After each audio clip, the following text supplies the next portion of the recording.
জামালপুরের সরিষাবাড়িতে আধিপত্য বিস্তারকে কেন্দ্র করে বিএনপির দুই গ্রুপের মধ্যে সংঘর্ষের ঘটনা ঘটেছে। এ সময় উভয় পক্ষের 10টি বাড়িতে হামলা চালিয়ে ভাঙচুর ও লুটপাট করা হয়। এতে উভয় পক্ষের অন্তত 10 জন আহত হয়েছে বলে জানা গেছে। বৃহস্পতিবার দুপুর 12টার দিকে উপজেলার মহাদান ইউনিয়নের মহাদান গ্রামের বটতল এলাকায় এ ঘটনা ঘটে।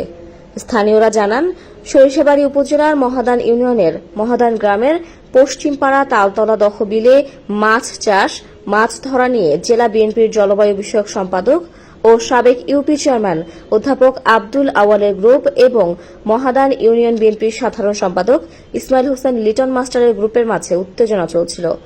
বৃহস্পতিবার সকালে আউয়াল চেয়ারম্যানের কর্মী সমর্থকরা মহাদান গ্রামের তালতলা দহ বিলের পাড়ে বটতলা মোড় এলাকায় খিচুড়ি রান্নার আয়োজন করে।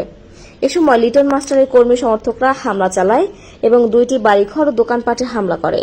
পরে আউয়াল চেয়ারম্যানের কর্মী সমর্থকরা পাল্টা হামলা চালিয়ে ইসাক মেম্বারের বাড়িঘর ভাঙচুর, লুটপাট সহ 8টি বাড়িঘরে হামলা চালিয়ে ভাঙচুর ও লুটপাট করে।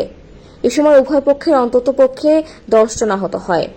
এ সময় ছাত্র আন্দোলনের সমন্বয়ক আকরাম হোসেনকে আউয়াল চেয়ারম্যানের কর্মী সমর্থকরা মারধর করে বলে জানা গেছে।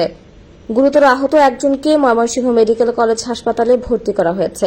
আউয়াল গ্রুপের লোক ওখানে ওই বটতলা মোড়ে খিচুড়ি পাক করছে। খিচুড়ি পাক ওদের ভিতরে আগে থেকে দ্বিধাদ্বন্দ্ব, এই দ্বিধাদ্বন্দ্বর কারণে আজকে খিচুড়ি পাক করছে। নিটন করবে কিছু লোক যায় হাইরে খিচুড়িটা নিয়ে পড়ছে।